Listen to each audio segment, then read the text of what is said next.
Please be seated for the prayer.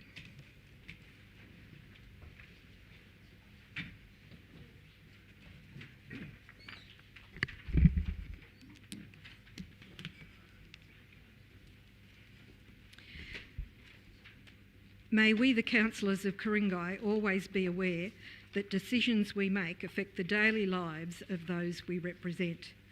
May we make these decisions with knowledge and goodwill, respecting the views of others, and may we show ourselves worthy to follow in the footsteps of those who have protected the special qualities of Ku-ring-gai for over 100 years. Amen. On behalf of Council, I recognise the traditional custodians of the land and pay tribute to elders past and present. I would now like to outline a few points regarding this evening's proceedings. Tonight's meeting will be live streamed on the Council website at www.krg.nsw.gov.au/livestream. Only councillors and council staff will be shown on camera. The webcast of the meeting is available on Council's website. The webcast will commence once the Mayor is seated and will cease if Council goes into a confidential session where the public and the press are excluded, pursuant to Section 10A of the Local Government Act. Council meetings will remain open to the public as observers, but in line with the Code of Meeting Practice, speakers will now address the Council through the monthly public forums and not at Council meetings. For more information about addressing Council, please visit our website at www.krg.nsw.gov.au. All present tonight must refrain from engaging in disorderly conduct, publicly alleging breaches of the Council's Code of Conduct, or making other potentially defamatory statements. Councillors and Council staff must declare and manage any conflicts of interest they may have in relation to any item of business that is the subject of the meeting agenda this evening.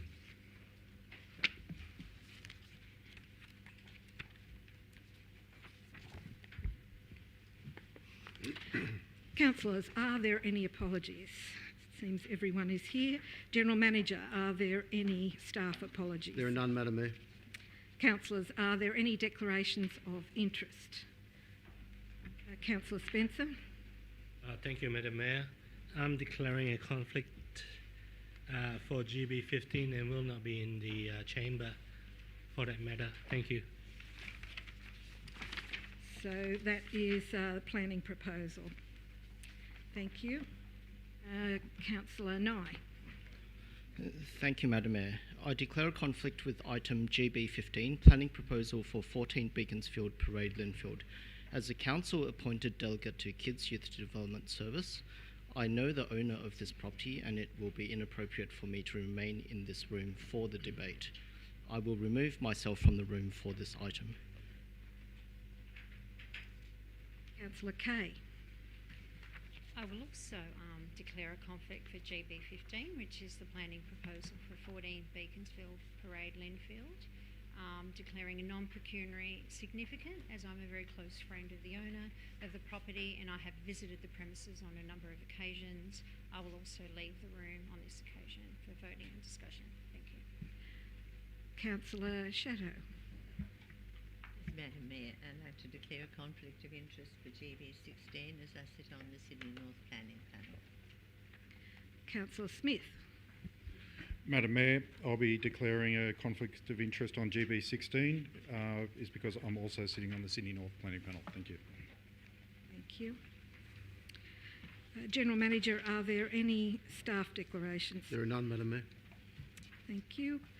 General Manager, would you please list the documents circulated to councillors? Madam Mayor and councillors, two sets of greens. The first is the confidential late agenda, which contains a supplementary report in relation to item C1, Linfield Village Hub, Transport for New South Wales Commuter Car Park Funding Deed and Agreement. And the late councillors' information contains two memos, the first in relation to GB9, Companion Animals Management Plan 2020 to 2025, memo from Director Development and Regulation, and the second in relation to GB20, Ku-ring-gai Public Domain Plan. Memo from Manager Urban and Heritage Planning. Thank you. General Manager, would you please list reports to be considered in closed meeting? Madam Mayor and Councillors, there are a number. Item C1, Linfield Village Hub, Transport for New South Wales, Commuter Car Park Funding Deed. The report itself, plus the supplementary report I articulated in the Greens, plus attachment 1. Item C2, Linfield Village Green Parking Management, the report and attachments 1 and 2. Item C3, Land Acquisition for Open Space and Public Roads and Divestment of Surplus Council Land, report and attachments 1 through 7. GB8, Ku-ring-gai Local Planning Panel, Community Member Recruitment, attachments 2, 3, 4, 5 and 6. GB10, RFT 6 2021, Design and Construct, Indoor Pool Refurbishment KFAC, attachments 1 and 2. And GB11, RFT 9 2021, Design and Construct, Stormwater Mitigation and Synthetic Sports Field, attachments 1 and 2. Councillors, I seek a motion for those items to remain confidential. Moved by Councillor Greenfield, seconded by Councillor Clark. All those in favour? That is Councillors Clark, Pettit, Spencer, Greenfield, Shatto, Smith, Kelly, Kay, Anderson. Against, Councillor Nye. That is carried. We move to confirmation of the minutes, and I seek a motion to confirm the minutes of the ordinary meeting of Council held on the 18th of May 2021. Moved Councillor Greenfield, seconded Councillor Smith. All those in favour? That is unanimous. There are no mayoral minutes this evening. Councillors, are there any petitions? None. We move to general business, and I invite councillors to nominate any items on the agenda that they wish to have a site inspection. Councillor Shatto. Yes, Madam Mayor.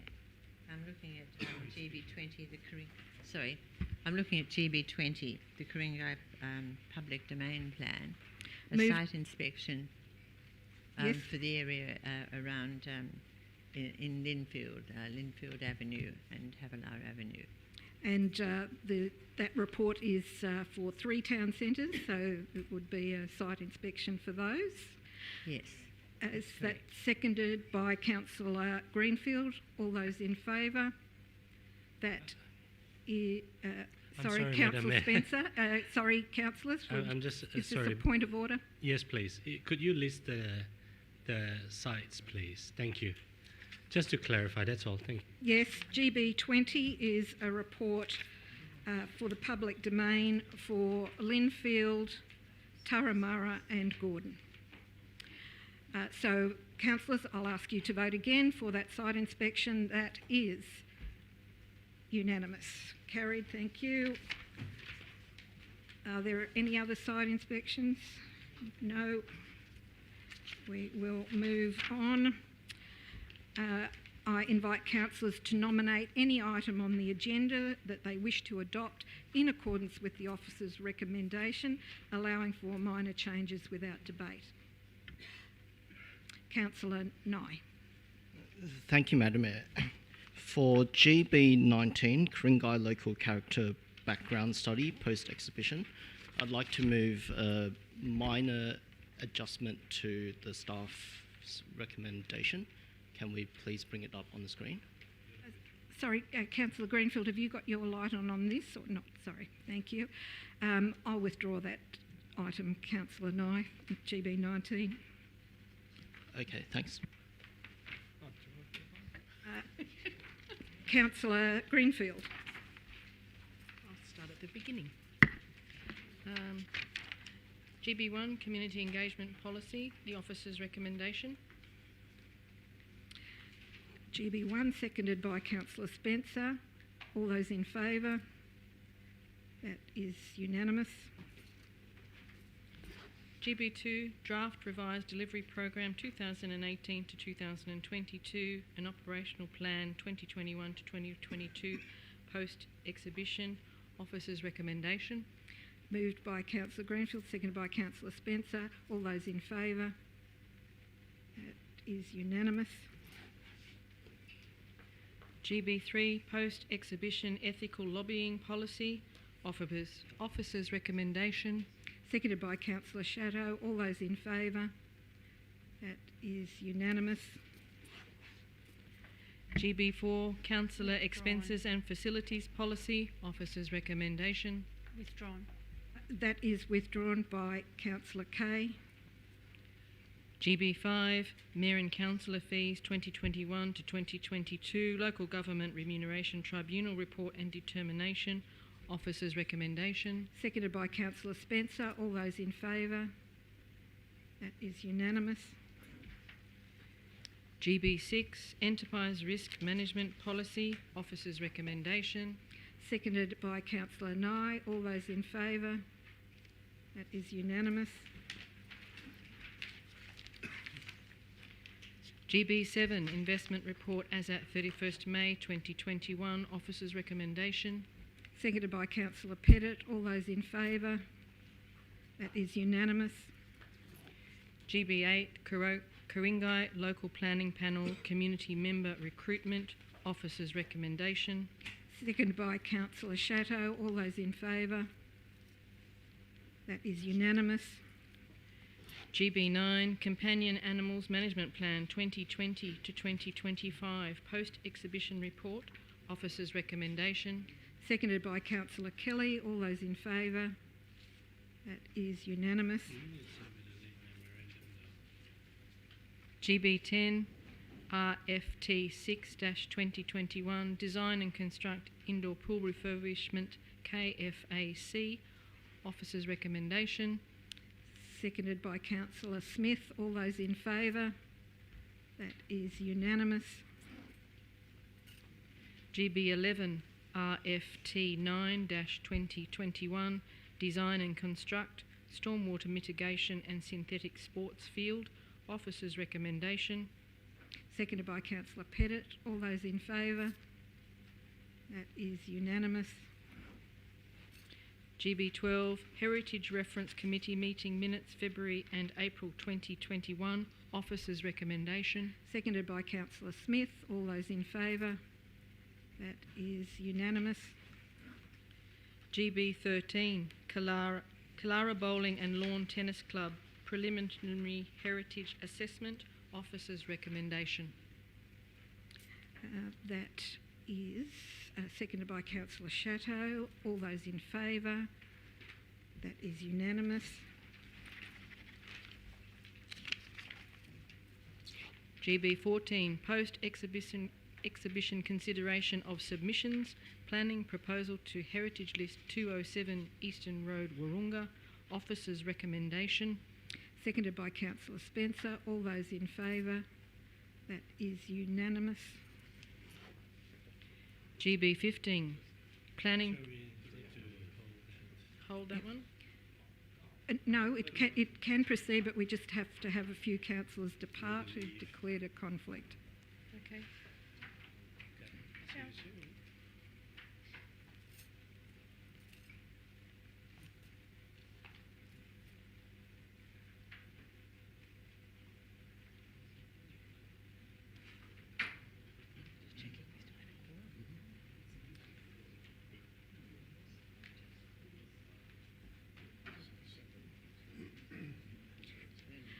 Councillor Greenfield. GB15, planning proposal for 14 Beaconsfield Parade Linfield, removal of heritage listing, officers' recommendation. Seconded by Councillor Clark. All those in favour? That is unanimous of those present. We'll just wait for the other councillors to return. GB16, who's going now?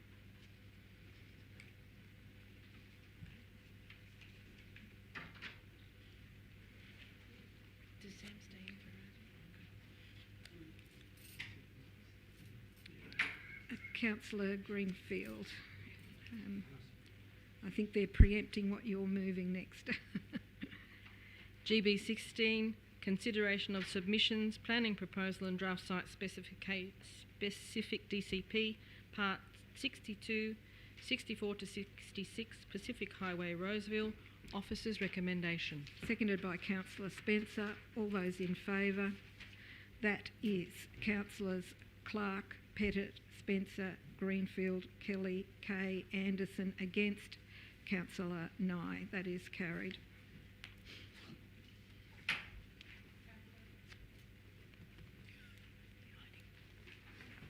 We'll just wait again for the councillors to return.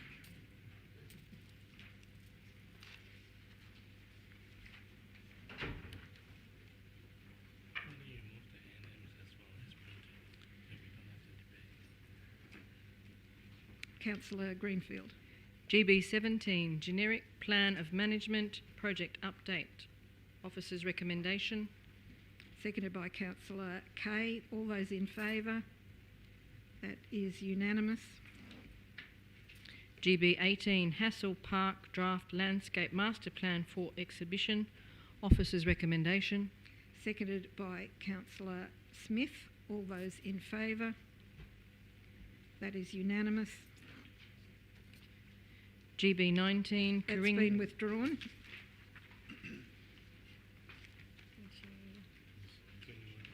GB 21, St Ives Cultural and Environmental Education Centre. Officer's recommendation. Seconded by Councillor Kay. All those in favour? That is unanimous. GB 22, St Ives Indoor Sports Centre. Officer's recommendation. Seconded by Councillor Smith. All those in favour? That is unanimous. NM1, Monavale Road Cyclist Safety. Officer's recommendation. Well, As printed. Your recommendation, your notice of motion. Indeed, seconded by Councillor Spencer. All those in favour? This is C1. NM1. That is Councillors Nye, Clark. Yes, Nye, Clark, Pettit, Spencer, Greenfield, Chatto, Smith, Kelly. It is unanimous. NM2, Traffic Lights on Monavale Road at St Ives Showground Main Entry. That has been withdrawn by Councillor Kay.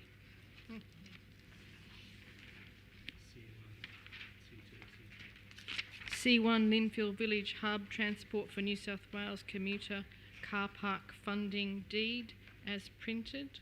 Officer's recommendation. Officer's recommendation. Printed, seconded by Councillor Spencer. All those in favour? That is unanimous. C2, Linfield Village Green Parking Management. Officer's recommendation. That is seconded by Councillor Clark. All those in favour? That is unanimous. C3, Land Acquisition for Open Space and Public Roads and Divestment of Surplus Council Land. Officer's recommendation. Seconded by Councillor Chatto. All those in favour? That is Councillors Clark, Spencer, Greenfield, Chatto, Smith, Kelly, Kay, Anderson. Against Councillor Nye and Councillor Pettit. That is carried.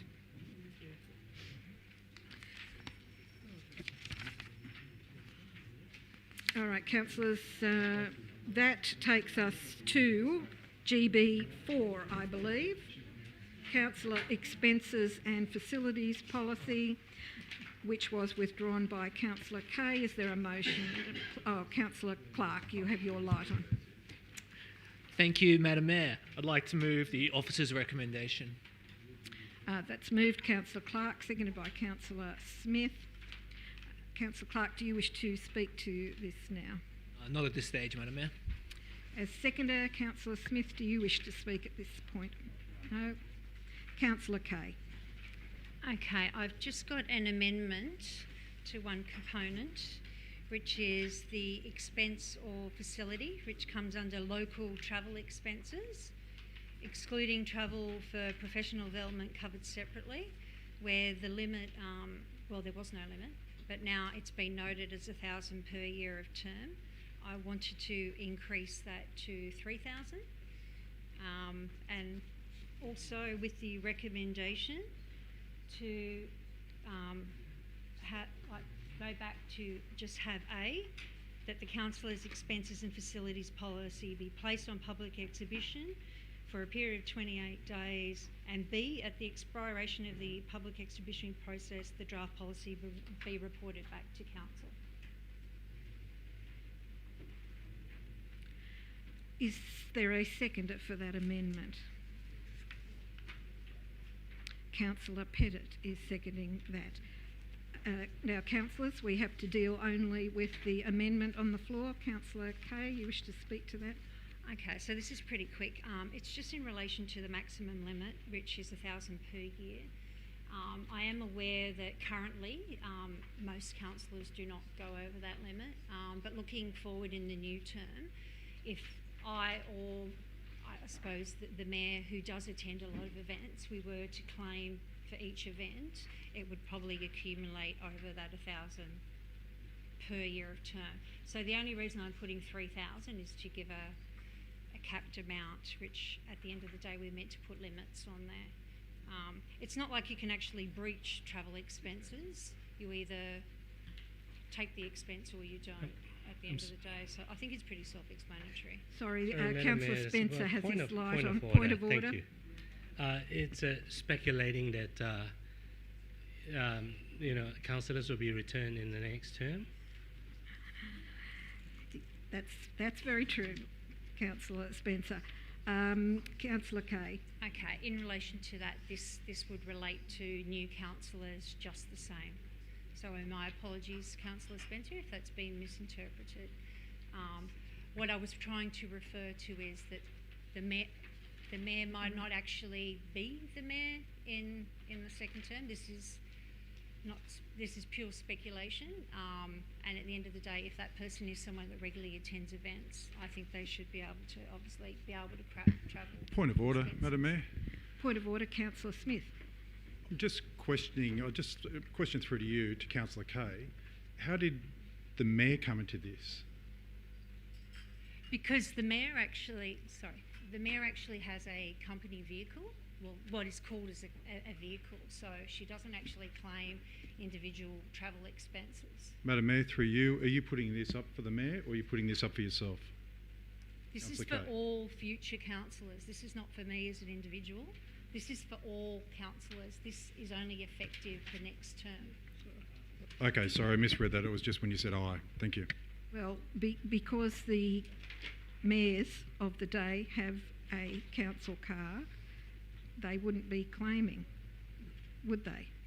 So But it doesn't relate to the mayor. It relates to councillors. Okay. Sorry, Madam Yes. Mayor, if I may clarify, because Councillor Kay made a few statements and she actually apologized to me, that has actually nothing to do with me. It's purely to do with her speech.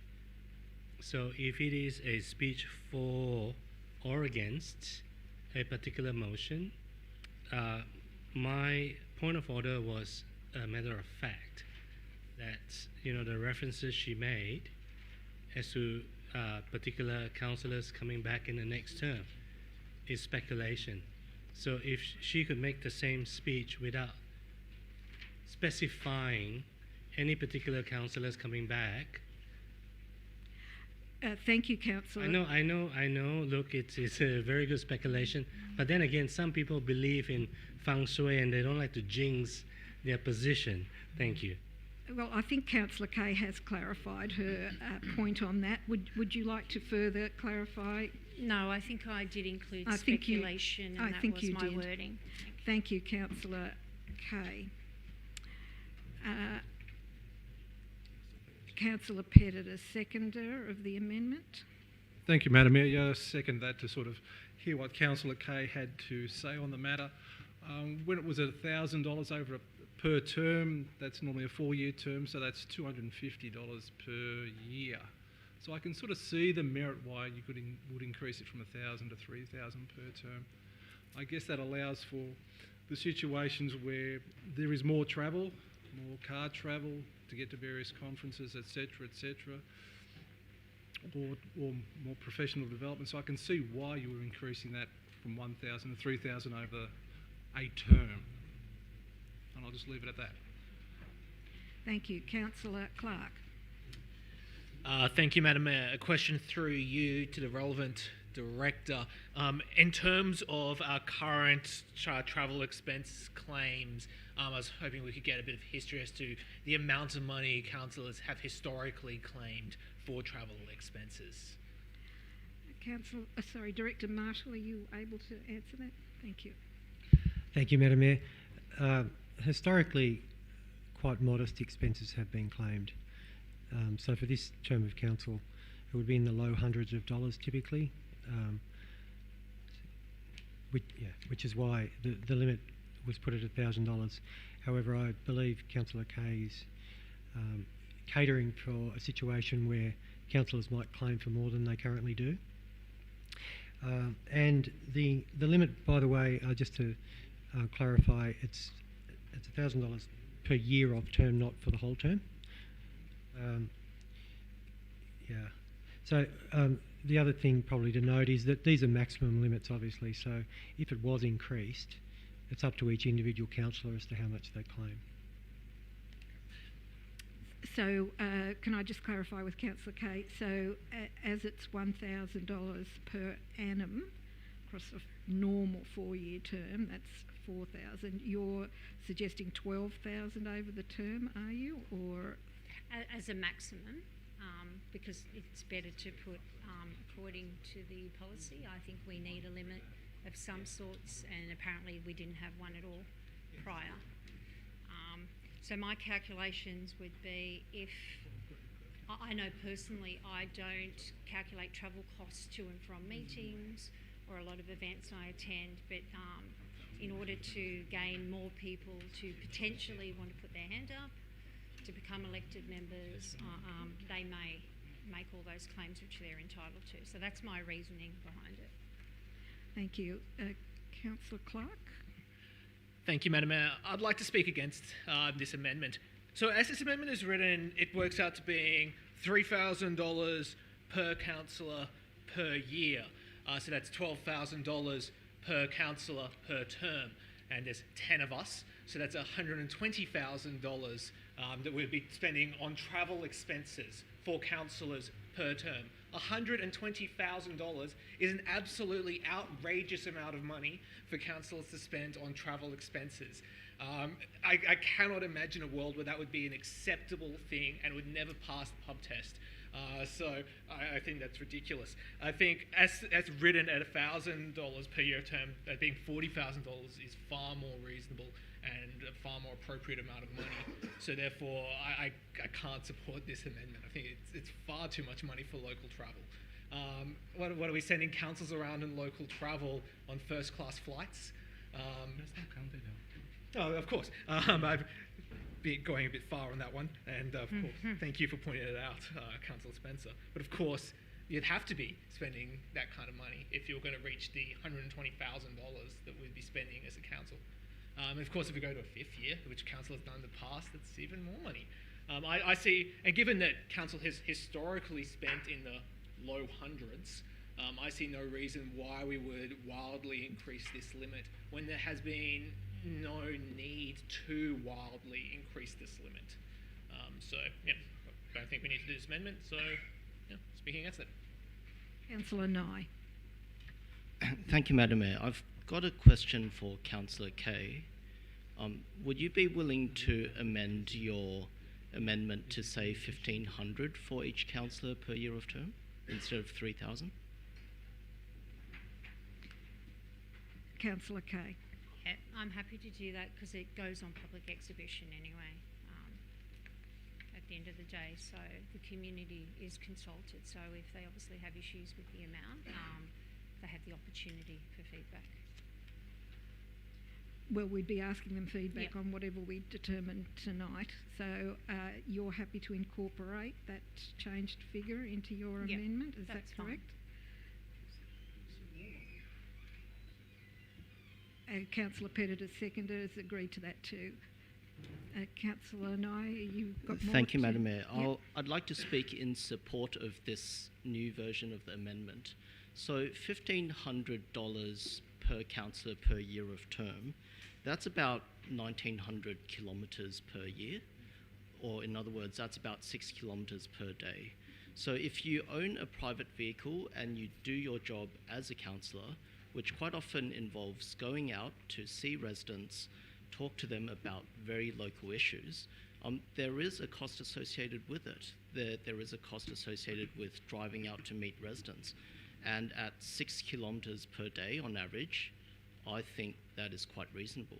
Sometimes personally, when I need to see a resident within my ward, let's say it's West Linfield from East Linfield, that's already about 12 kilometres round trip. And that's double that, just in one day, just to see one resident about a certain set of issues in another part of my own ward, let alone going across all of Ku-ring-gai to do site inspections of Turramurra and Gordon and other places like that. So like, at the end of the day, we as councillors, we have the option to, for every kilometre we travel, we get to be reimbursed 78 cents per kilometre. That is a pretty standard rate if you look up the NRMA on the average cost of wear and tear of a vehicle, including maintenance, including petrol, including a whole range of things like that. It is that 78 cents or 76 cents, I've got the exact figure per kilometre. I know personally that as a councillor, when I do go out and meet residents, the travel does rack up quite a bit.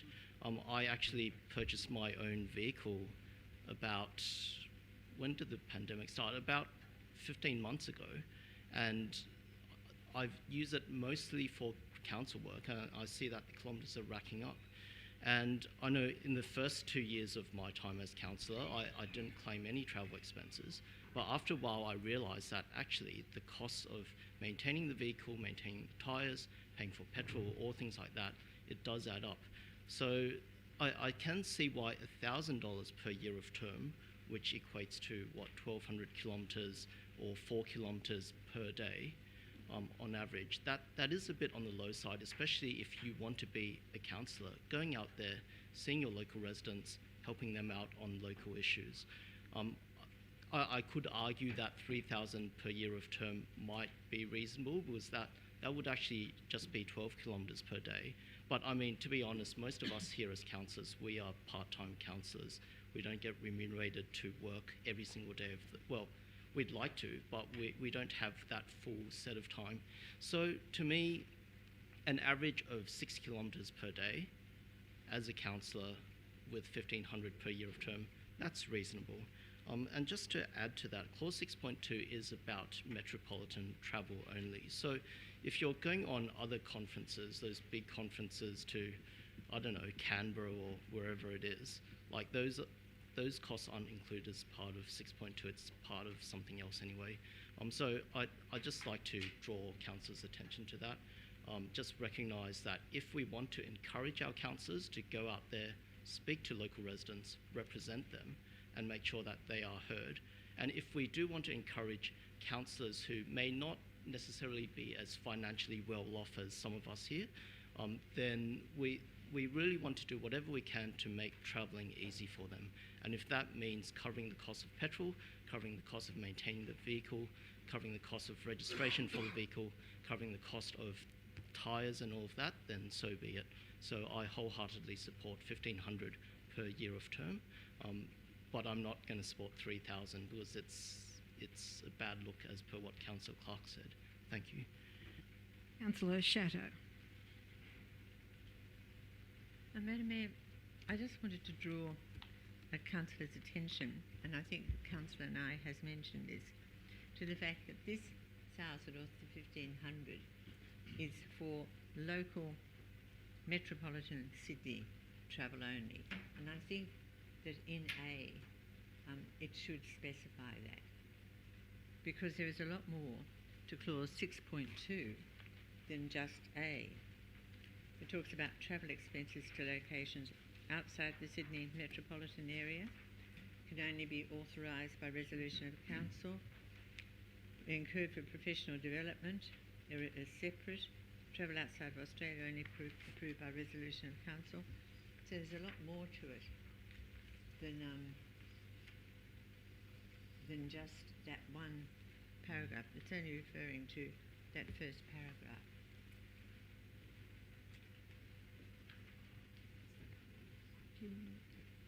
General Manager, Director Marshall. Thank you, Madam Mayor. Clause 6.2 is specifically about local travel, and at the moment it says for local travel expenses within metropolitan Sydney, the maximum limit is $1,000 for each councillor per year of term. Clause 6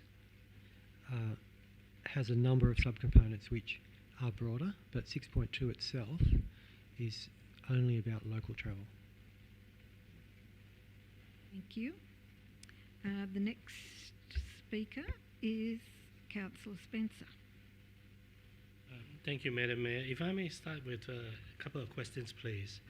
I believe some councillors earlier may have asked very similar questions in passing, but if I could just seek your indulgence, specifically, has any councillor hit the limit of that $1,000 a year? That's the first question. Director Marshall. Madam Mayor, in the current policy there actually isn't a limit. However, from the best of my knowledge, councillors would not have spent anywhere near $1,000. Okay. Thank you. Second question is, now of course that was mentioned earlier. This is just for petrol claim for travelling around LGA. Does not include, say, driving to seminars outside, like bells and all those things. So that's outside this $1,000 limit. Director. That is my understanding. That's correct, Madam Mayor. Thank you. So now the issue that so I'm going to speak against the motion. The amendment. The amendment, I'm sorry, is that there is no reason for us to increase the limit. The issue that I am confronted with is that this is for the next council term. Now, I raised a point of order earlier because it's speculating that some councillors will be back here in the next term. So, as with some other debates in the past few meetings, I am in favour of letting the next council decide what they want to spend on. One example was Marion Street Theatre for Young People, for instance. I did say that let the next council term decide. So this one, I have the same issue. I'm seriously not against paying councillors their due if it is lawful. And may I just throw in one more question there, please? You may. Say, for instance, there is an extraordinary claim, and it can be evidenced, and it can be proven that it is lawful. Will the general manager or the director be then bound by this limit of $1,000, or do they have a discretion to allow that claim? General Manager. Madam Mayor and councillors, I think if it's resolved in the policy, once someone hits $1,000, there can be no more payments. Whatever that cap is, that's the reason for setting a cap. All right. So even if it was, through you, Madam Mayor, if it was extraordinary, and if it was permission was sought before that incident. Madam Mayor and councillors, if permission was sought, the best way to do that would be a council resolution to provide an exemption in advance. Right. So just for the purpose of clarification, so regardless, if the limit is hit, it is hit. So there's no room for discretion. Unless there's a council resolution. Understood. Just to clarify that. Yes. So still, my position remains the same. I believe if we want to change this to 3,000 or 5,000 or 10,000, I honestly have no issue. But then, sorry, that's a figure of speech. We might then debate how much we should set the limit for. But however, at this stage, I would prefer that the next council term, whoever the councillors may be, then decide what their travel allowances should be. And likewise, there's an earlier agenda that was passed, councillors' fees and so on. Again, the next council term might very well change that. And this is the issue I have with anything that we are setting for the next council term. And therefore, I'm speaking against the amendment. Thank you. Thank you. General Manager, would you like to comment on the situation of the councillor fees, though, as just referred to, because that's not solely at the whim of a council, is it? Madam Mayor and councillors, no. Councillors, each successive council can decide whether or not to take on the indexing of councillors' fees. Historically here, the index has always been taken up, although councils have the option, if they wish, to actually not take the increase up and maintain the status quo. But they can't go back and revisit fundamentally what councillors are already paid as a base. And further to your comment, Councillor Spencer, I would think back quite a number of years, probably 9 years or something like that. There was a situation where we had a councillor come on who had particular circumstances that we hadn't experienced before, and that person proposed some changes which council agreed to. So yes, things can be brought in by a council resolution after to deal with any particular circumstances of individual councillors. It has happened before. Councillor Kay. Okay, this is a question for Director Marshall, if I may, and that's sort of piggybacking what you said. That obviously this is for this particular term, but at any time in the next term, would I be correct in saying we wouldn't need to wait 12 months? We could do it 1 or 2 months within that new term? Director. Madam Mayor, the new council must adopt a new expenses policy within 12 months, but that's the latest they can do it. So they could do it as soon as they're elected if they wanted. The reason we've put this up now is once the new council is elected, firstly, this probably won't be the first thing that they're thinking about. And secondly, once the term starts, it's hard then to start changing limits. It gets messy. So if it's adopted now, it gives a clean start for the new council. They know all their entitlements for the next 12 months.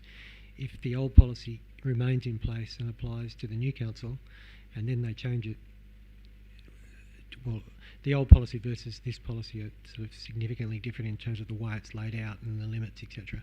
So it'll just be messier. So the idea was to get a clean start with a cleaner version of the policy for the next council. Councillor Kay. Another question for you, Director Marshall. Just going back, in this term of council, you've highlighted that no one has gone over the $1,000 mark.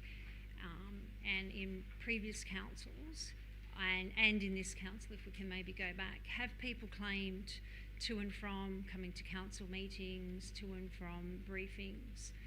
Would that be a sign of maybe that's why this reduction has happened? Director. Madam Mayor, yeah, primarily the claims are not around to and from meetings, but to functions and events and things. So yeah, I'd say you're right that councillors generally are not claiming for local travel. But councillors are obviously entitled to claim that travel. Director. Yes, Madam Mayor, they are. Thank you. If there are no further speakers on this, I will put the amendment, which is Councillor Kay's amendment, for $1,500 as the limit. All those in favour, that is Councillor Nye, Chateau, Kay. Against, Councillors Clark, Pettit, Spencer, Greenfield, Smith, Kelly, Anderson. That is lost. We resume debate on the first motion. We only have one motion on the table now. Are there any further speakers on that? If not, I will ask for the mover to sum up, please. I'll reserve my right, Madam Mayor. Uh, Oh, well, no more rights. Yeah. Good debate. You don't Yeah, need that's to fine. say anything more. Thank you, Councillor Clark. I will therefore put the motion as moved by Councillor Clark. All those in favour? That is unanimous.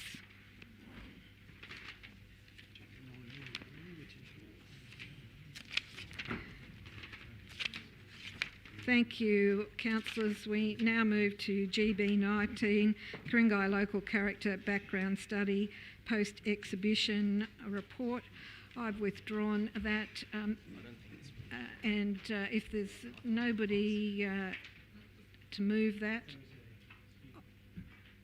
Sorry? Councillor Nye, you wish to move? Yes, Madam Mayor. Thank you, Councillor Right. Nye. Okay, thank you, Madam Mayor. I would like to move a motion that is basically the council staff motion, but with a little bit at the end. So, point A, council staff incorporate changes to the draft broad character area statements as suggested in submissions and documented in this report into the final version of the background study. Point B, council adopt the local character background study as amended in recommendation A as the basis for future studies, and that an indicative timetable for these studies is reported to councillors before the end of August. Is there a Looking for a seconder? Seconder for that motion? Seconded, Councillor Spencer. Councillor Nye. Thank you, Madam Mayor. I think this is quite a simple change. That we do note in the report that there are some future studies that are to come, such as the urban forest strategy, such as the green grid strategy, and a range of other reports that I don't know the full extent of them. But it would be nice for us as councillors just to get a list of what further studies could potentially flow on from this local character background study. And just to get an indicative timetable. So I'm not saying we have to commit to it. I'm not saying that we're held by it, but just to get a rough idea of what's going to happen in the future and have it reported to us in about 2 months' time. It just helps us as councillors or as members of the public know what's going to happen in the future. And I just emphasise again that word indicative timetable. So that means there might be studies there that are listed which might not end up happening, or there might be studies that aren't listed which do end up happening. This is just a rough draft kind of tentative timetable. But I do note that there are people out there are members of the public who've asked, okay, it's great, you've done the first stage or first phase of local character background study, what's happening next? And when I'm asked what's happening next, I'm not really in a strong position to answer that question, and I'd like to be. So that's why there's this request to add the indicative timetable by the end of August. I don't think it'll be very hard to prepare. We asked for some preliminary studies on Killara Bowling Club, for example. Like it's just a really quick piece of work. So I would encourage all councillors to support this motion. Thank you. Councillor Spencer is seconder. I'll reserve my right. Thank you, Madam Mayor. Thank you. Councillor Clark. Thank you, Madam Mayor. Question through you to the relevant officer on the feasibility of preparing this report back to, or this indicative timetable back to councillors by the end of August. The feasibility on that, Madam Mayor.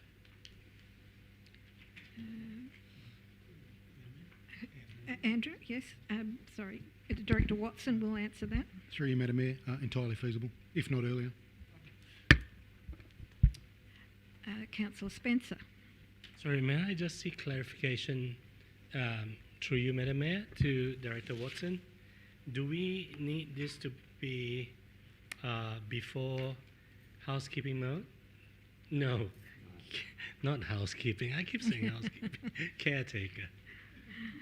Must it come back in July or is August all right? Director Watson. Through you, Madam Mayor, I don't know what Councillor Nye intended, but that doesn't require me to write a report to Council. It requires me to report to councillors. Now, that could be by memo, and it could be as early as Friday this week, because Councillor Nye is right, it's not a particularly onerous or complex request. So I would anticipate perhaps being out in the next week or so at the most. Right. Are there any other speakers on this at the moment? Councillor Smith. Madam Mayor, through you to Councillor Nye, could we just drill a little bit deeper into exactly what we're looking for here, or what you're looking at bringing out on this report? Councillor Nye. Thank you, Madam Mayor. Yeah, basically, as Director Watson stated, it's not something that's difficult to prepare. It can be done even this week or next week. It doesn't have to be formally reported. It could just be a memo. That's why I deliberately chose these words. But just going back to the motivations of all of this, I've had a number of residents ask me specifically about GB19 and what are the next steps, and I'm actually quite embarrassed to say that I'm not in a position to answer that question, and so that's why I've thrown this in, so that as councillors we can all be in a position to answer such questions if we are asked. So hopefully that helps you, Councillor Smith. Thank you. If I may now ask the staff, in terms of point A in the motion, a staff understanding what that would, those changes documented and put into the final version of the background study B, are they clear on what that would include? Through you, Madam Mayor, I might defer to some of the staff in attendance, but there's quite a detailed explanation in the attachments of our response to submissions. We've accepted in large measure the submissions that were made, and where we say we're not happy with them, we say that. But in other cases, we're quite happy to take those issues on board. So the majority of issues raised in submissions, we are quite happy to accommodate, as we outline in the attachment to the report and in the report itself. Well, I guess that's the question that I'm asking. Councillor Nye, maybe, to clarify. Are you only meaning to include the ones that the staff have agreed with in terms of the submissions, or just every submission request? Madam Mayor, isn't point A just what the staff recommendation is anyway? Yes. So, yeah, I just meant whatever the staff originally intended. That's what I'm trying to get at. Is that what you mean? Yep. Okay. Just staff intention, that's what black is. B is staff intention for the first part, and then just the addition of indicative timetable. And I said August was I was playing it safe, but if it can be much earlier, that's great as well. Okay, thank you. Through you, Madam Mayor, I think Mr Fabro wants to. Yes, thank you. Mr Fabro.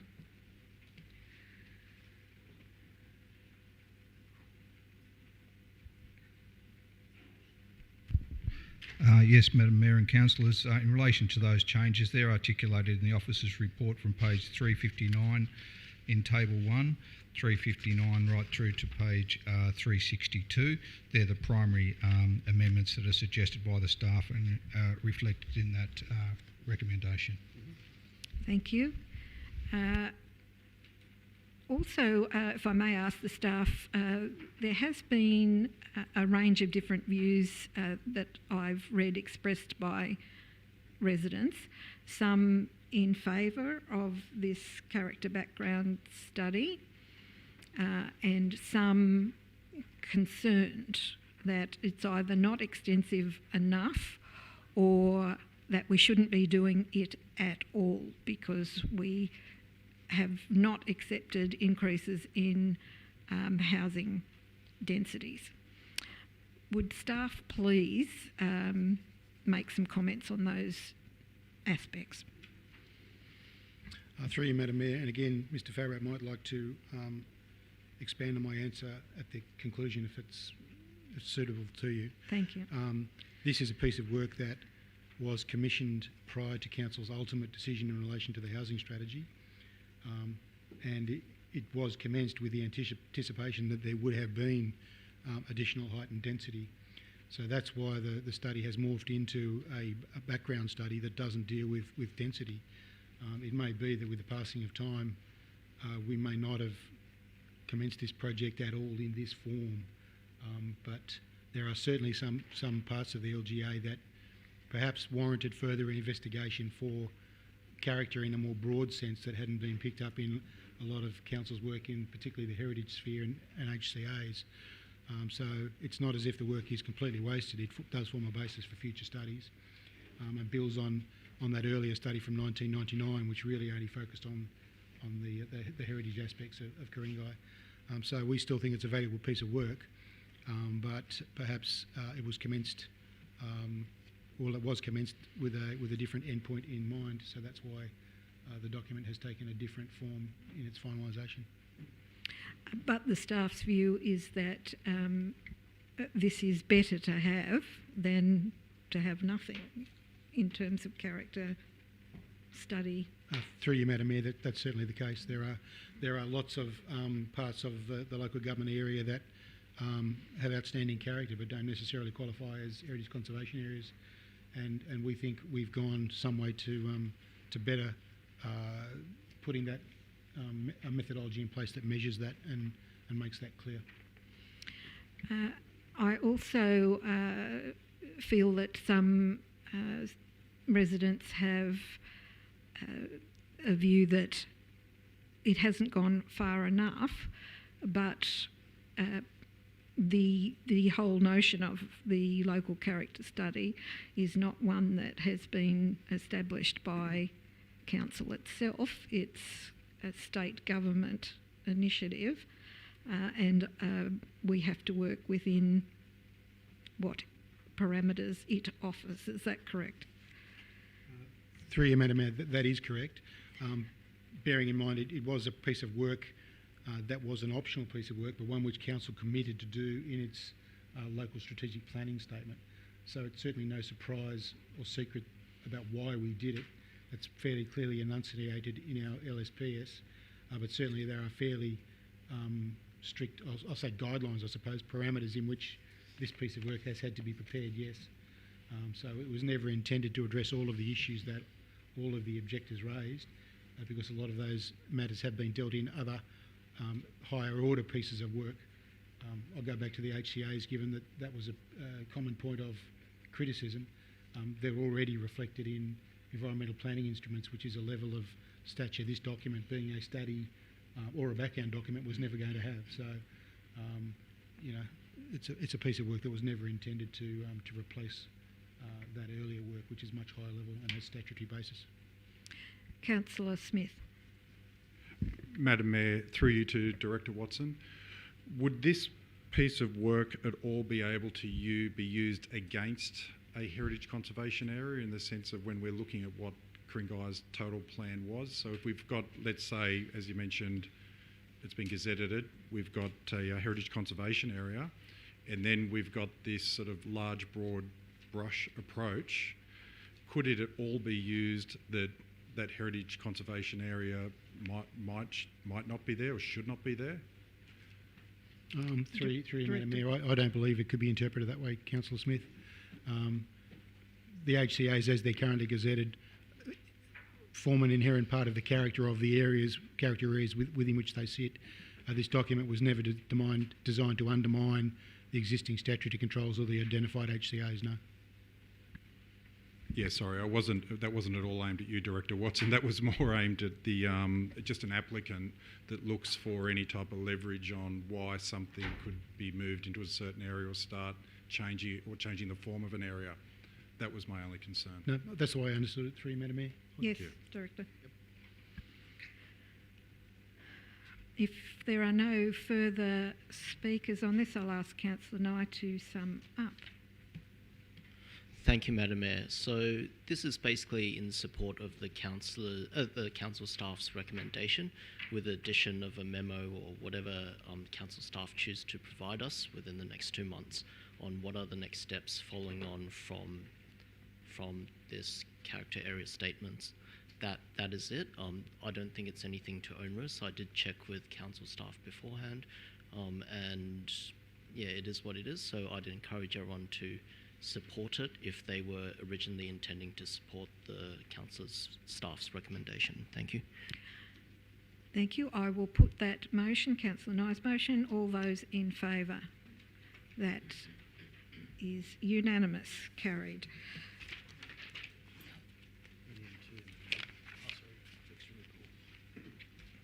General Manager, extra reports circulated to the meeting. There are none, Madam Mayor. Thank you. We move to NM2, traffic lights on Mona Vale Road at St Ives Showground main entry, withdrawn by Councillor Kay. Is there a motion, please? No. Councillor Smith. Madam Mayor, I'd like to move my motion as printed. Moved Councillor Smith, seconded Councillor Shatto. Councillor Smith, do you wish to speak to your notice of motion? Madam Mayor, yes, I would like to speak to the notice of motion. I'll take my notice of motion as being read. I've put this notice of motion together as what I stated in there. I've actually turned up to a certain event, an agricultural show, and I was quite concerned in the way that we've got people crossing the road and trying to traverse past the event, but also get in the event and then also leave the event. So that's what originally sort of created the issue. I started to look at it a little bit deeper, and what I discovered is that since we've had quite a number of things that have been taken place in the St Ives Showground, such as the regional playground, there's approximately 2,000 people a week using the showground for this event. We've had the medieval affair, we've had the agricultural show, we've got a car club the first Sunday of each month. These are all large numbers. We've got sporting groups and clubs that are using it. And just for interest's sake, there's a sporting club, football club. Last Wednesday evening, they counted 540 cars coming in and 540 cars coming out. Now this is a road I just want to bring to everybody's attention. They're going past this intersection at 90 kilometres per hour. So it doesn't leave much room for error. I think in a way that it's come to a head. I think the plan always was to have actually a set of traffic lights at this intersection, but I think that the showground has come along quite a way that's brought this point to a head now and has to be looked at rather than waiting later on. So, as I said, my concerns on this whole matter is it's purely a safety matter. It's been raised with me from a number of people that, it's a state road. Yes, it is a state road, but in saying that, we're the local council. I'm the local councillor of St Ives. I believe it's a risk to my residents. I've brought this to council, hopefully to gain everybody's support, and I believe then it is up to the state government to take this matter quite seriously, because coming out of this, coming out on an afternoon with the western sun trying to turn right, with cars travelling at speed, it's quite a negotiation in trying to do. There's a lot of people that actually go left and do a big U-turn, which is just as dangerous as well. So I can't see any sensible way of dealing with this other than looking at the speed limit and also looking at putting a set of traffic lights at this intersection. If it saves one life, then I'll tell you what, I'll feel as though I've done something very important in council. So I spent 10 years, as I've said before, New South Wales Fire Rescue, and I can assure you, if any type of incident in this intersection is not going to be a nice outcome for anybody. And as a council, I think for all of us here, at least we can say that we've actually been, we put something together that's worthwhile, and hopefully it will save somebody's life. Thank you. Councillor Shatto is seconded. Yes, Madam Mayor. Just as an ordinary citizen, driving up and down Mona Vale Road and going to and fro the showground. I mean, I absolutely concur. It's very dangerous. I don't know if there have actually been accidents or not.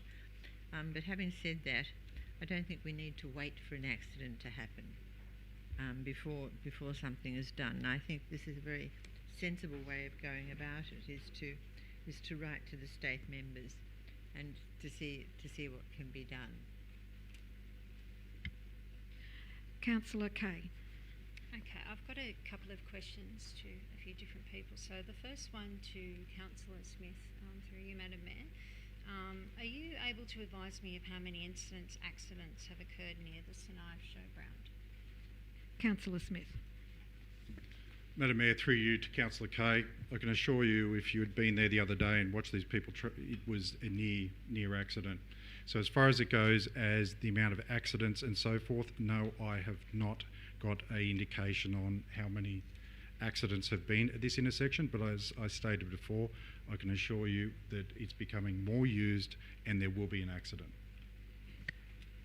Okay, I also attended that event, just for reference. Now, I did obtain some crash data from Director Benassif, and I'd just like to enlighten you with the data that I have. I just think it's enabled to us to make decisions today.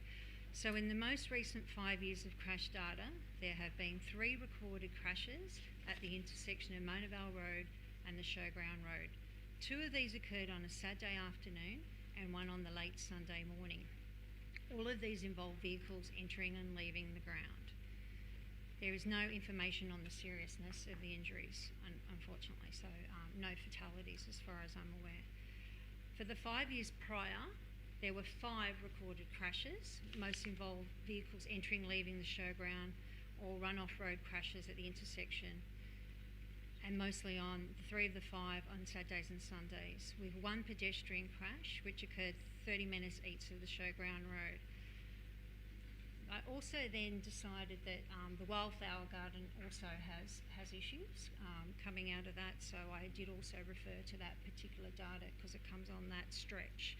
So there are 2 crashes since the 1st of the 1st, 2015, and 1 crash at the entry to the Wildflower Garden, no injury, and the other was on Mona Vale Road, 10 metres south from Richmond Avenue, with 1 injury reported. Now, I'd firstly like to just confirm that those statistics are correct with Director Benassif, if I may. Director. Through you, Madam Mayor, yes, those are correct. Okay, thank you. Now, I also have through the General Manager, I would like to continue to ask Director George Benassif a question, if I could. In your previous experiences with traffic management, would this be a notable number of accidents that Transport for New South Wales would consider in relation to installing traffic lights? No doubt some criteria would need to be considered when we're looking at installing traffic lights, as it is quite an expensive exercise. Would you be able to enlighten us on some of that criteria, if you don't mind? Director. Through you, Madam Mayor, in a situation similar to this, it is a state road. Any requests for traffic lights traffic lights will need to be funded entirely by council. A traffic study will need to be undertaken and reported to Transport for New South Wales for them to give an undertaking as to whether they give approval in principle. So they have their own guidelines. I can't comment on what their guidelines are. It's a case-by-case matter. Okay, another question to you, Director Benassif. Would this normally have gone through the Traffic Committee as a point of call? If you could maybe highlight to me the functionality. I would not personally think the first point of call would be writing to my state member. Director. Madam Mayor, this is on a state road. The local traffic committee is only for local roads. So in a situation of a state road, councillors can choose to go directly to the state, directly to another government agency. It wouldn't come to the traffic committee. If it came to the traffic committee, traffic committee will only make a recommendation that we brought forward back to council anyway. Okay. Councillor Kay. Another question to Director Bevan. In relation to this particular event, the St Ives show, I also attended with Councillor Smith and also had concerns. And I did actually look at the traffic management plan in detail. I personally did not think some of those characteristics or what should have been adhered to. And I could speak from my own personal experience that the emergency exit was blocked in by other vehicles. There was no signage to say that that was an emergency vehicle. I personally believe that the organisers were potentially amateurish. It was not council run. You would have received, no doubtedly, some feedback or complaints. Can you enlighten me in relation to how this would be in relation to a council-run show? I personally know going to the Medieval Festival, it's a more streamlined process, and this was probably one of the worst traffic components that I had seen. Director Bevan. Madam Mayor and councillors, I'm not sure exactly what the question was there, but look, the people who use the showground have to complete a traffic management plan, which is then verified by Transport for New South Wales, and it's by the RMS, and it's up to them then to implement that. What I would say is when we have major events, and we have probably 3 or 4 major events a year, the traffic is banked up a long way down Mona Vale Road, regardless of how well the traffic management plan is implemented, mainly because most people want to attend the event at the same time, and we have no control over that. So there will always be a lot of traffic banked up. So it's a bit hard to answer. I'm not sure if that's answered your question or not. But. Okay, thank you. Now I have a question for Director Watson. You were not going to escape. Now, in relation to the current St Ives Showground and Precinct Draft Management Plan, which I believe has the approval has gone through, can you please confirm? Director Watson. Through you, Madam Mayor, it is correct that since this agenda was published, we have got concurrence to exhibit that document subject to some changes. Okay. I am also under the impression that this would now go on public exhibition for 28 days, which would allow for community consultation. Is that correct? Director. Plus a further 14 days for submissions to be received. Yeah. Now, when I actually read through the St Ives Showground Precinct Management Plan, could you please clarify, there is a section which is called 2.7, which is access and circulation, which actually states there is an opportunity for a signalised intersection to be investigated to allow for safer circulation of both the St Ives Showground and Hearts, dependent on Transport for New South Wales and associated speed limits. Now, my concern is that liaising with the community, there are some community members that are against traffic lights due to the reduction of speed limits and thinking that maybe it'll bank up the traffic, people brake really quickly and that will actually create accidents, while other people are for the traffic lights. Now, I would imagine if this is going on public exhibition anyway for 28 days, would it not be worthwhile for us to wait till the community consultation is done? They can obviously put their suggestions forward and be more involved.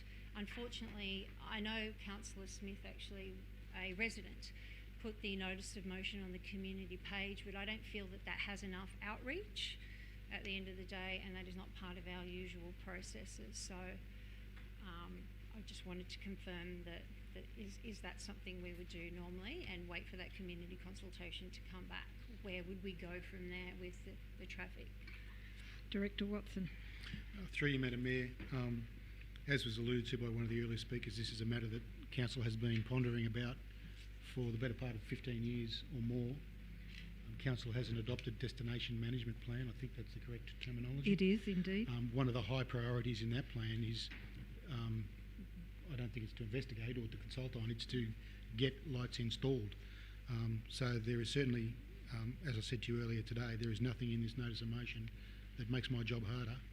It's giving elevation to an issue that has been outstanding for some time and needs resolution. The only issues being who pays for it and when they get installed. This resolution or this recommendation as put forward by Councillor Smith certainly leaves open the option for council to lobby for a little bit more money. There's been an awful lot of money ploughed into that site in the last 18 months in particular as part of COVID rebuilding that nobody around this table would have anticipated 2 years ago. It's got to the stage where my staff have made it fairly clear to me that the incremental increase in activity on that site is getting to the point where they will no longer feel too comfortable approving further incremental development on that site without some improvement to that intersection. Okay. Sorry. Continuing on. Yes, okay. Councillor So Kay. I would personally take the stand that I would prefer the 28 days of. Point of order, Madam Mayor. A point of order, Councillor Clark. Your point of order.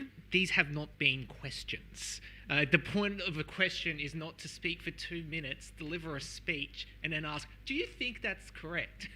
A question has to be a direct, short question that the person can answer without leading the director. Well, I'm happy then to have the opportunity to speak. You're speaking now on the motion? Yeah, if that's the case. Yes, you may do so. Okay, so in relation to, I know being out in the community that community consultation is something that's come up quite frequently in the imperative nature of the community having the chance to have their feedback. I by no means would jeopardise the safety of any of my community, but at the same token, this is an extra 28 days to be able to put this on public exhibition and get the public feedback, which is part of our procedure regardless. I also believe that the medieval fair has been cancelled, so there wouldn't be any major events, in my belief, that would be in this period of time.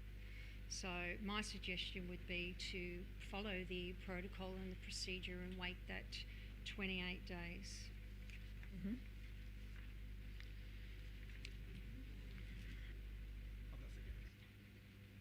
Thank you. Councillor Clark, are you next? Thank you, Madam Mayor. I'd just like to speak very briefly for this motion. Councillors, before us is a motion in relation to effectively safety. Now we have this motion in front of us. The question we have to ask is how many deaths are acceptable? Just because there hasn't been a death with someone at that location yet doesn't mean that now, while we have this motion in front of us, it would be acceptable for us to say, well, there hasn't been any risk there so far, therefore, there hasn't been any deaths so far, therefore, there is no risk, therefore, we shouldn't put these lights. The fact is, I can't see how any councillor could vote against this motion now it's in front of them and sleep in good consciousness when someone does eventually die there if we weren't to install, or at least petition to install lights at this location. I think there is a lot more than just the medieval fair that occurs here every year. There's a stream of constant large events. Everyone, I think, going along has anecdotal stories of seeing children running around, going close to roads. There's a lot of cyclists in the area. It's definitely a high-risk environment with cars travelling at high speeds. And so I think Councillor Smith is correct in terms for petitioning immediately for traffic lights and decreasing in speed at this location. And I think all councillors must support this motion. It's for the community safety fundamentally. So yeah, I commit the motion to the floor and thank Councillor Smith for bringing it forward. Councillor Nye. Thank you, Madam Mayor. I would like to speak for this motion. So when I first saw this, I just thought, why is this motion coming before council? Why aren't we working internally through council staff, traffic committee, etc., which is what I normally would do. But at the end of the day, it doesn't matter how it's done. Like, it can be done as an NM, and it is. I do believe that safety is a potential issue there that needs to be investigated. Personally, when I'm emerging from St. Ives Showground, I usually turn left and head off to Belrose Supercentre because I just can't be bothered waiting and turning right. It's just too dangerous for myself personally, unless it's really quiet at night or something like that. But I do see where the concerns are coming from. Having said that, I mean, you look at St. Ives community page, 8th of June, 25 comments, very divisive. Some are very strongly supportive of this, some are very strongly against this. There are strong feelings about this, just like there have been, say, 2 months ago when we were talking about trucks on Pacific Highway. However, I do like two aspects of this particular motion compared to what we had 2 months ago. One, I do like that this is data driven. So we are requesting or asking the state government to investigate reducing speed limits. They're going to collect all the data they want. They will think through all the modelling and all those sorts of implications before coming to a conclusion. And that is something that is my personal approach. I'd like to collect data before taking action, and that is different to what was happening 2 months ago for a different motion. The second reason why I like this motion is because it's not demanding that the state government do anything. It's just requesting. It's being nice. It's being polite. And that's the kind of thing that I like to do. And I think the language from 2 months ago, particularly point B from 2 months ago, it had certain, depending on who reads it, had certain implications, but there is none of that whatsoever here whatsoever. So it's polite, it's data-driven. I think it is genuinely motivated by this concern for safety of our residents, and I would commend this to all of the councillors to support. Thank you. Oh, just to close off, I'd also like to commend Councillor Smith for engaging with the community on this matter. He has engaged with the community. I can see evidence of it, and I really do respect that. So thank you. Councillor Kay, another question? Yeah, I just wanted to clarify that I'm actually not saying no to the lights. Sorry, it has to be a question. Oh, sorry. Yeah. Oh. Councillor Spencer. Thank you, Madam Mayor. Now, I would like to speak for this motion. Now, there is a very similar to what Councillor Nye has alluded to. There is a distinction between that I would like to draw on this motion and the one on trucks. Now, I had no issues on... Madam Mayor, point of order. Point of order. Councillor Smith. Councillor Spencer, if you'd like to be seated while I take this point of order. Councillor Smith. Sorry, the prior notice of motion has got nothing to do with this notice of motion, so is there any relevance in bringing this into this debate? Councillor Spencer, can you be very specifically relevant to this matter? Yes, it is in the recommendation. If I may. What is in the recommendation? There's a distinction between this motion and the previous one, which is in the recommendation. It has to do with traffic. It has to do with state roads. So I am actually speaking for this motion. Thank you. And there is a distinction that I am drawing, actually, in praise of this motion. It's not a criticism. So, as I was saying, that there is a distinction here in this motion compared to the previous one. They are both very similar. They're about state roads and so on. So we are writing to the state member and the Minister for Transport to ask for a set of lights and whether the speed could be reduced or not. Now, I am the chair of the Ku-ring-gai Traffic Committee, and I'm quite familiar with the challenges that we face consistently with such issues. Now, this, again, it's a state road. Now, we face similar issues with council roads. For instance, the roundabout at Grosvenor, Link Road, Fox Valley Road, and so on. And I believe Director Bonaciff would perhaps agree that we did consider lights having installed in those 3 roads that I've mentioned in some of our traffic committee meetings in the past 4 years.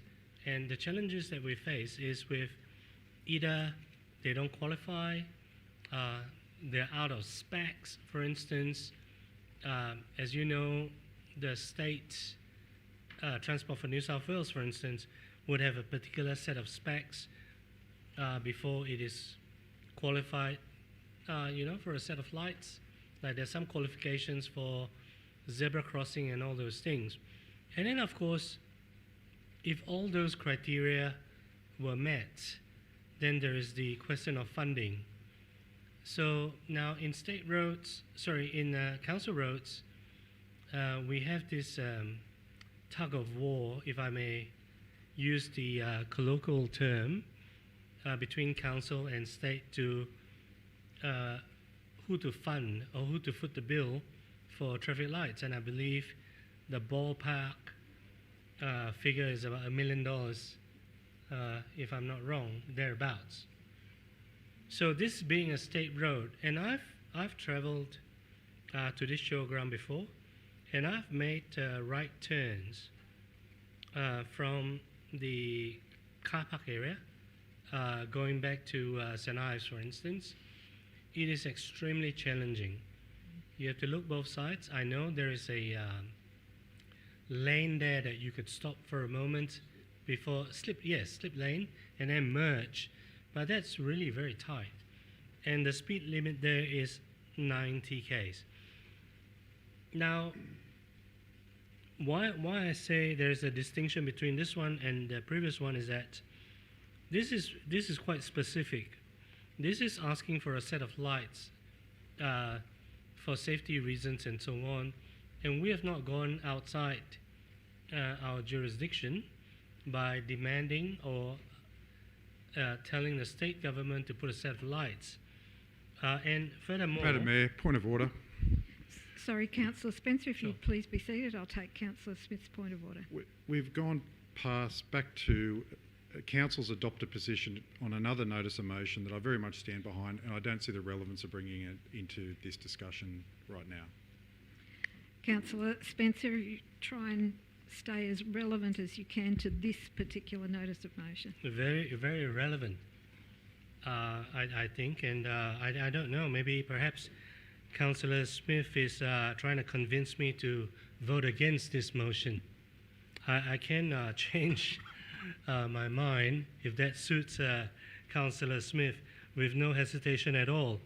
If Councillor Smith so prefer, I may also ask him why not put up a notice of motion to put a set of lights at Link Road, instead of, whereas that one is different. Well, that's not relevant tonight. We can. Let's stay relevant to this set of lights. Yes, relevant to this set of lights. Again, Councillor Smith, interesting notice of motion, asking the state government to do this and that. I was speaking for this motion, but then it appears that Councillor Smith does not want me to support this motion. That's fine with him. I can vote against this motion. Well, thank you. I don't think he said that, but anyway, Councillor Pettit. Thank you, Madam Mayor. It's a bit hard to follow from what Councillor Spencer has just shared his words of wisdom with us. But however, I will try and match that with more interest, shall we say. I very strongly support what Councillor Smith has put forward. He puts forward some very salient arguments. Along with what Councillor Spencer touched on is the truck movements. We have a lot more truck movements going up and down Mona Vale Road. We've got Mona Vale Road being widened and straightened. So you've got truck movements going down to the beaches, coming back up through St Ives. So those sort of issues. We have the situation where once it gets to the 90k sign, everybody speeds up and it becomes a speedway, regardless of whether you're going to the beaches or coming back into St Ives. Now, if you're driving a big truck, guess what? They have to pull up pretty damn quickly. So we're looking at vehicle safety and vehicle movements in and out, not only of the showground, but also of Hart. Now in Hart, that is Under Australia Roadcraft Training Centre, and we have learner riders. They have to negotiate making a right-hand turn across Mona Vale Road into the Hart facility. And having been a learner motorcyclist, it's a challenge. you've got trucks hurtling down at you at 90 k's, and you've got to dart across the road. Now, when they go out for their P tests, they've got a group of 10 learners that you have to get in and out of that facility. Again, at 90 k's with trucks and lots of cars, that's pretty challenging. So if I was a timid learner rider, which most of us are at that particular point in time, a set of traffic lights would be wonderful for my safety. And it'll be the safety of all riders that actually use that facility in the years that come. So we've covered trucks, cars, motorcycles, using that particular location. It is a challenge. What we're doing is requesting the state government look at lights. It does make sense given the volume of usage of that area. So, Councillor Smith, well done, much appreciated, and 2 thumbs up from me. Councillor Spencer, questions? Yes, thank you, Madam Thank Mayor. Question through you to Councillor Smith. Is the purpose of this notice of motion to help Jonathan O'Day to get a promotion? Because the last one on trucks got Alistair a promotion. I don't think that is relevant. You can answer the question. Councillor Smith. Madam Mayor, through you to Councillor Spencer, I don't choose to understand how our local members think or come about, how this has come about, but I have no idea. Thank you. Councillors, I might just add here, because I don't think it has been mentioned, but of course, recently we have had a regional playground established at the showground. And this is proving to be extremely popular, let alone, as the Director referred to, the state government funding that has been given to Council to activate this precinct and to make sure that the community, both locally and beyond Ku-ring-gai, uses these marvellous facilities that we've got in terms of the Wildflower Garden and the showground. So I don't think we need to only focus on the big events that are held there, and I must say I have gasped at some of those events watching people trying to run across the whole of Mona Vale Road to get from the showground across to the Hart site where they might be parked, and it's terrifying to watch, and a miracle that there hasn't been an accident. But with the increased usage of a regional playground on the site as well, we've also dealt tonight with the Seek that will be constructed there as well. The precinct will only increase in activation, as will the traffic generally along Mona Vale Road. So the fact that we have previously identified the need for traffic lights here through other work that the council's done with our destination management plan and the plans for the management of the site generally, this only goes to support what we've already done. So I am going to support Councillor Smith's notice of motion so that we can do as much as we possibly can to try and see this realised. The next speaker with questions, I presume, is Councillor Kay. Yes, so this is for Director Bevan. Just to clarify, at major events, would I be correct in saying that you cannot turn right coming out of events? Looking at major plans, I have seen it's always a left-only turn. Is that correct? Director. Madam Mayor and Councillors, that's correct according to the traffic management plan, but other people do, like smaller events, there are people that are turning right and just coming in and out all the time. There are people trying to turn right. Yeah. And is Harts normally, we're talking about people running across Mona Vale Road, is Harts normally used as part of this traffic management plan? Because as far as I'm aware, people are not meant to park there. Director Bevan. Madam Mayor and Councillors, Hart is a designated parking area for some of the major events. What we do find is people park there when they're not supposed to park there, and then they run across the road. So, we have no control over that. Next speaker is Councillor Greenfield. Thank you, Madam Mayor. I'd like to support this notice of motion. I think with the population growth that we've seen in Ku-ring-gai, the additional usage of the showground, and also the horses going in and out with Jump Club and some of the other things, it's terribly dangerous for them to try and get out into that traffic. You can't get a vehicle with one or two horses on a float going at 90 k's quickly. So the sooner we can get something happening up there, I think the safer all our traffic will be on Manavale Road. Thank you. I'm voting in favour of this.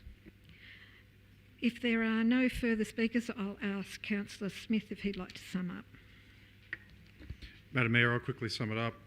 I just want to say that I did sort of go out there and speak to quite a number of people in the public, also the car enthusiasts, and they sort of were happy to support it, even being car enthusiasts.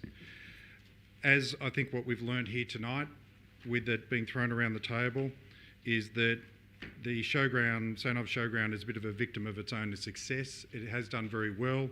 The regional playground has actually, we're bringing something like about 2,000 people per week to using the showground.